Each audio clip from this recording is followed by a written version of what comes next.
Hello everyone, আজিৰ first নিউজটো হৈছে শ্ৰীশান্ত আৰু গম্ভীৰৰ বিষয়ে। আমি লাষ্ট ভিডিঅ'ত দেখাইছিলোঁ যে লিজেণ্ড লীগ ক্ৰিকেট মেটছৰ টাইমত গম্ভীৰ আৰু শ্ৰীশান্তৰ মাজত কাজিয়া হৈছিলে। তাৰ পিছত শ্ৰীশান্তে এলিগেশ্যন লগাই যে গম্ভীৰে তেওঁক ফিক্সাৰ বুলি কৈছে। তাৰ পিছত আজি শ্ৰীশান্তৰ বিৰুদ্ধে লিজেণ্ড লীগ ক্ৰিকেটে লিগেল নটিচ ইছ্যু কৰে। নেক্সট নিউজটো হৈছে ট্ৰেভেলাৰ নয়নৰ বিষয়ে। নয়নৰ অল আছাম ৰাইড আজিৰ পৰা ষ্টাৰ্ট হৈ গ'ল। তাক লৈ তেওঁ ইনষ্টাগ্ৰাম ষ্টৰীত কি কয় আপোনালোকে চাই লওক।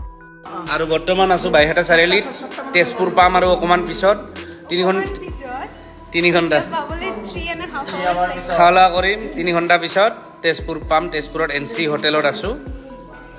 নেক্সট নিউজটো হৈছে ধৃতিমানৰ বিষয়ে। ধৃতিমানে অসমীয়া ইউটিউবাৰৰ পেৰডি বনাব বুলি জনায়, য'ত তেওঁ অভয়ক ভূঞাৰ পেৰডি কৰা ফটো শ্বেয়াৰ কৰা দেখা যায়।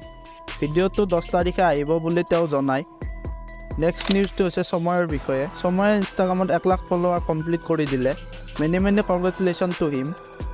নেক্সট নিউজটো হৈছে কিলি আৰু নিমাৰ বিষয়ে। কিলি আৰু নিমা হৈছে তানজানিয়ান ইনফ্লুৱেঞ্চাৰ। তেওঁলোকে ৰিচেণ্টলি অসমীয়া গান মন হীৰা দৈত ডেন্স কৰা ভিডিঅ' বনোৱা দেখা যায়। ভিডিঅ'টো কপিৰাইটৰ কাৰণে প্লে কৰিব নোৱাৰিম। লিংকটো ডেছক্ৰিপশ্যনত দিয়া থাকিব, তাৰ পৰা চাই ল'ব। নেক্সট নিউজটো হৈছে কিম জং উনৰ বিষয়ে।